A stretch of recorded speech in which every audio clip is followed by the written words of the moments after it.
টানা দুদিনের বৃষ্টিতে রাস্তায় থই থই জল। শুধু রাস্তা নয়, ঘরের ভেতর ঢুকে পড়ছে জল। হাঁটু জল নিয়ে স্কুলেও যেতে হচ্ছে পড়ুয়াদের। এমনই অবস্থা নকশালবাড়ির রায়পাড়ার।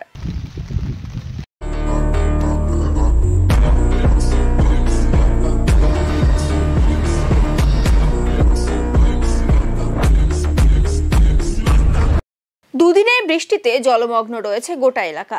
জল নিকাশি ব্যবস্থা না থাকায় দুর্ভোগে পড়তে হচ্ছে এই এলাকার 25টি পরিবারকে। স্থানীয়দের দাবি, জল নিকাশি ব্যবস্থা ঠিক না থাকায় এই সমস্যা।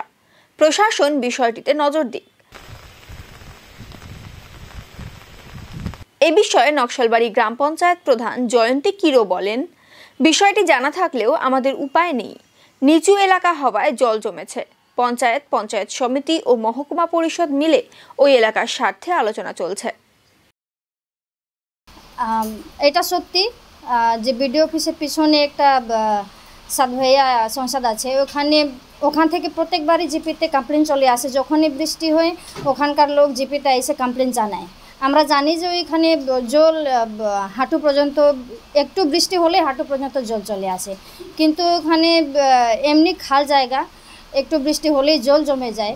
যতটুকু পারি আমরা জিপি থেকে, আমাদের তো ভিসিটি টিম আছে, ভিআরপি আছে, ওদেরকে একবার পাঠিয়েছিলাম, কিন্তু ওখানে এরকম ব্যবস্থা নেই যে ওখান থেকে জল যে বের করানো যাবে ওই জায়গাটাই নেই।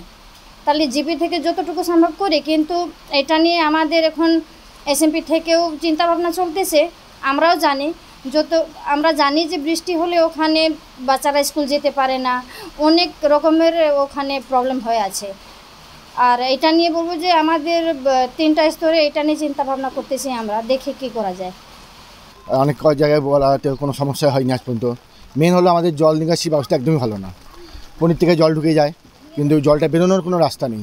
এই একটুখানি ভেঙে চড়ে, তাও লোকের সঙ্গে ঝামেলা, ঠিক আছে, লোকের সঙ্গে মারপিট করে ভেঙে, এর রোড বাউন্ডারি ভেঙে, এটা তো দীর্ঘদিন ধরে চলে না। যখন বাড়ি হয়ে যাবে তখন তার জল করে যাবে না, ঠিক আছে না। জল নিকাশি ব্যবস্থা নেই। আজকে বাচ্চারা কোনো স্কুলে যেতে পারছে না, টিউশনে যেতে পারে না। আজ ভাবেন যে একটা যদি এমার্জেন্সি পেশেন্ট হয় তার কী অবস্থা হবে, একটা অ্যাম্বুলেন্স ঢুকতে পারবে না। হ্যাঁ, তাহলে এগুলো ভাবতে হবে প্রশাসনকে, ঠিক আছে। এখানে তো প্রচুর লোক বাস করে, এখানে বয়স্ক মানুষ আছে, তারা যেতে পারে না। বাড়িতে জল উঠে যাচ্ছে, ঘরে জল ঢুকে যাচ্ছে, রান্না খাওয়া বন্ধ হয়ে যাচ্ছে। হ্যাঁ, একটু বৃষ্টি আজ 2 দিন ধরে জল ছিলই না একদম। আজ 2 দিনের বৃষ্টিতে এই অবস্থা দেখেন, তাহলে কি রাতে আমরা রাত মানে মাঝ রাত থেকে জেগেই থাকি। কার বাড়িতে জল ঢুকে যাবে, বাচ্চা কাচ্চা আছে, সাপের ভয় আছে, ঠিক আছে, সব কিছুরই তো ভয় আছে একটা বিশাল। হ্যাঁ, ইলেকট্রিকে যে শর্টমট হয়ে যায়, কোনো একটা বিশাল একটা বিপদ ঘটে যাবে। এর আগে হয়েও গেছিলো, 4-5টা বাড়িতে হয়ে গেছিলো, কয়েকদিন আগে হয়েছে বর্ষাকালে। হ্যাঁ, অনেককেই জানানো হয়েছে, ঠিক আছে, ভিডিওকে সবাইকেই জানানো হয়েছে, কিন্তু পঞ্চায়েত আমাদের দেখে গেছে। ও বলে এত বড় প্রজেক্ট আমার হাতে নেই, ঠিক আছে।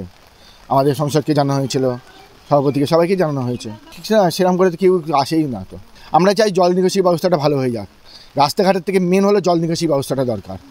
রাস্তাঘাট 2 বছর পর হোক রাস্তাটা, কিন্তু জল নিকাশি ব্যবস্থাটা হোক, যাতে জলটা বেরিয়ে যায়, এইটা হলো আমাদের মেন দরকার। খুবই সমস্যা হচ্ছে, যেতে পারছি না কোথাও, স্কুলে পারছি না। আমরা এখান থেকে বাজারে যেতে পাই না, দোকানে যেতে পাই না, বাইরে হইতে পাই না, জল আনতে যেতে পাই না। কল লাগাইছে, সে কলের মধ্যে জল দেয় না। হ্যাঁ, আমরা স্কুল যাইতে পাই না, এত জল লাগছে। এই জায়গাটা শুকনা চাই, রাস্তা ঠিক করে দেয়। কি অবস্থায় যে দেখতেছো তো, আমাদের জলে একদম থই, আমরা পাচ্ছি না থাকতে। বাচ্চা কাচ্চারা স্কুল যাইতে পারতেছে না। প্রায় 10 বছর থেকে আমরা এই খুব কষ্ট করে যাচ্ছি। কত বাচ্চারা হয়তো অসুখ বিসুখে পড়ে। তাই এইটার আমাদের ব্যবস্থা একটা করে দাও, না দিলে আমরা খুব খুব খুব কষ্টে আছি, একদম কষ্টেই। 2 দিনে পুরা জল, ওই যে পনির ওইদিকে ভেঙে আসে না কি জানি না, কেউ যায় না। এখন এই আমাদের উপরে খুব প্রেশার পড়ে, আর কেউ ধরে না। মনে করে দেখেন আমরা কষ্টে চলতেছি, ওরা সবাই চলে যায়। কেউ না, আমি বলতেছি সবাইকে, বলে সবাই ধরো, আমরাও ধরতেছি, ধরে মনে করো সবাই একটা কিছু করে একটু রাস্তায় মাটি টাটি দেই, কেউ কথা ধরে না। তখন কেউ না ধরলে মেয়ে মানুষের কথা তো আর হয় না ওখানে। তাই এখন ওই জন্য এখন বলতেছি তোমরা একটা আমাদের ব্যবস্থা করে দাও, নাহলে আমাদের খুব কষ্টে চলতেছে। জলে যে টাইম কলে পাই, সে টাইম কলে বন্ধ করে দিচ্ছে, জানো আমাদের কি কষ্ট। আমরা কুয়োর জলে খাচ্ছি ফুটে, তাছাড়া উপায় নাই আমাদের, বেরোতে পারছি না। তো দেখতেছো তো কীরকম বাইরে হতে পারতেছি না, তাই আমাদের খুব কষ্টে বলতেছি না, মানে আমার একটা এটা জলটা যদি যায় কোন দিক দিয়ে, এটার একটু খুব করে দিলে ভালো হয়।